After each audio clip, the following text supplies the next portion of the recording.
ఇక దేశవ్యాప్తంగా సంచలనం రేపిన యువ రియల్టర్ కేతన్ అగర్వాల్ హత్య కేసులో మరో సంచలన విషయం వెలుగులోకి వచ్చింది.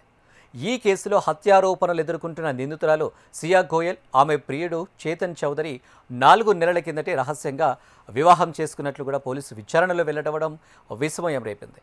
ఇక కేతన్ అగర్వాల్తో నిశ్చితార్థం జరిగిన తర్వాతనే నిందితులిద్దరూ రిజిస్టర్ కార్యాలయంలో పెళ్లి చేసుకున్నట్లు పూణే రూరల్ పోలీసులు గుర్తించారు. ఇక ఈ మేరకు అన్ని ఆధారాలు సేకరించి పరిలో పడ్డారు. ఇక సియా, చేతన్లు ప్రత్యేక వివాహ చట్టం కింద వారికి పెళ్లికి సంబంధించిన ఒక ధృవీకరణ పత్రం కోసం పోలీసులు దర్యాప్తు కొనసాగిస్తున్నారు. ఇక వారి రహస్య పెళ్లికి సాక్షులుగా సంతకాలు చేశారని ఆరోపణలు ఎదుర్కొంటున్న గోయల్ ఇద్దరు స్నేహితులను కూడా విచారిస్తున్నారు. అలాగే సియా, చేతన్లు పెళ్లి దండలు ధరించిన ఆ ఫోటోలను ఓ ప్రైవేట్ ఇన్స్టాగ్రామ్ ఖాతాలో పోస్టు చేశారని, అనంతరం వాటిని డిలీట్ చేశారని కూడా తెలుస్తుంది.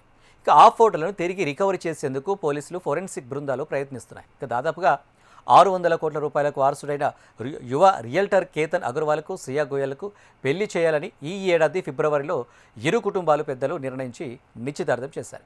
ఇక డిసెంబర్లో వివాహం చేయాలని తేదీ కూడా ఖరారు చేశారు. అయితే ఆ పెళ్లి ఇష్టం లేని సియా గోయల్ తన ప్రియుడు చేతన్ చౌదరితో కలిసి కేతన్ను హత్య చేయాలని నిర్ణయించుకుంది. ఇక ఈ మేరకు జూన్ 18న పూణే సమీపంలోని లోహగఢ్ కోటకు తీసుకువెళ్లి పక్క ప్రణాళిక ప్రకారం కొండపై నుంచి తోసి హత్య చేసినట్లు కూడా పోలీసులు గుర్తించారు. ఈ కేసులో నిందితులిద్దరిని పోలీసులు అరెస్టు చేసి కస్టడీకి తీసుకుని విచారణ కూడా చేశారు. ఇక కేసు దర్యాప్తులో కేతన్ అగర్వాల్ హత్యకు ముందు సియా, చేతన్ల మధ్య సాగిన వ్యవహారాలు మరిన్ని వెలుగు చూస్తుండడం ఈ కేసును మరింత ఆసక్తికరంగా మార్చేస్తుంది.